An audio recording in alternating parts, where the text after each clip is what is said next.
ये एक्सरसाइज 7.2 का question number 7 है। कह रहा है कि ABC एक समकोण त्रिभुज है, दिया गया है चित्र में, जिसमें कोण A 90 डिग्री है, दिखाया गया है, और AB बराबर AC की है। ये AB भुजा जो है AC के बराबर है, चिन्ह बना हुआ है, AB बराबर AC के हैं। तो हमें निकालना है कोण B और C ज्ञात करना है। तो बड़ा सिंपल क्वेश्चन है, ठीक है। देखो, जब AB बराबर ऐसे ही समझ में आ जाएगा। AB बराबर AC है, तो जब AB के सामने का कोण C है, ठीक है, और AC के सामने का कोण B, ठीक, बराबर भुजाओं के सम्मुख कोण बराबर होते हैं। अभी पढ़ा है इसके पहले वाले क्वेश्चन में, ठीक है, कि बराबर भुजाओं के सम्मुख कोण बराबर होते हैं, ठीक।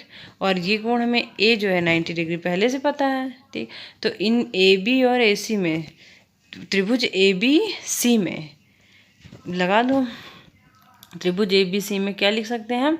कोण A प्लस कोण B प्लस कोण C बराबर 180, क्योंकि त्रिभुज के तीनों कोणों का योगफल 180 डिग्री होता है, ठीक।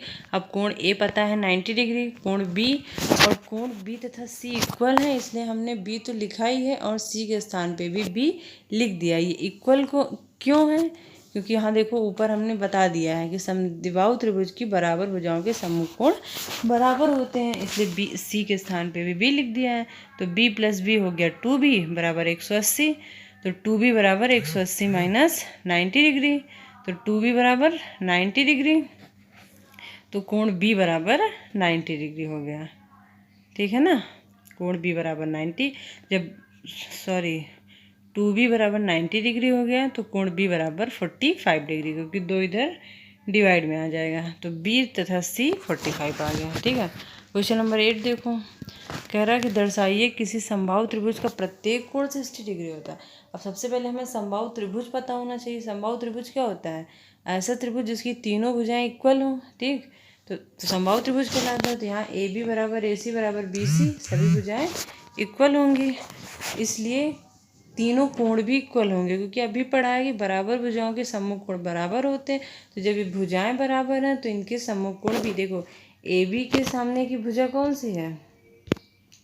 AB के सामने का कोण C हो गया, AC के सामने का कोण B हो गया, और BC के सामने का कोण A हो गया। तीनों कोण भी इक्वल होंगे। अब फिर से त्रिभुज ABC में लगा दो, कोण A प्लस कोण B प्लस कोण C बराबर 180, क्योंकि त्रिभुज के तीनों कोणों का योगफल 180 डिग्री होता है। फिर क्योंकि तीनों इक्वल हैं, तो कोण A प्लस कोण A प्लस कोण A बराबर 180, 3 कोण A बराबर 180, कोण A बराबर 180/3, तो कोण A बराबर 60 हो गया, ठीक। अतः जब कोण A 60 है तो B तथा C भी आपस क्या होंगे? 60 होंगे, क्योंकि तीनों बराबर हैं। तो यहाँ पे प्रूफ हो गया है कि किसी भी समबाहु त्रिभुज का प्रत्येक कोण 60 डिग्री होता है।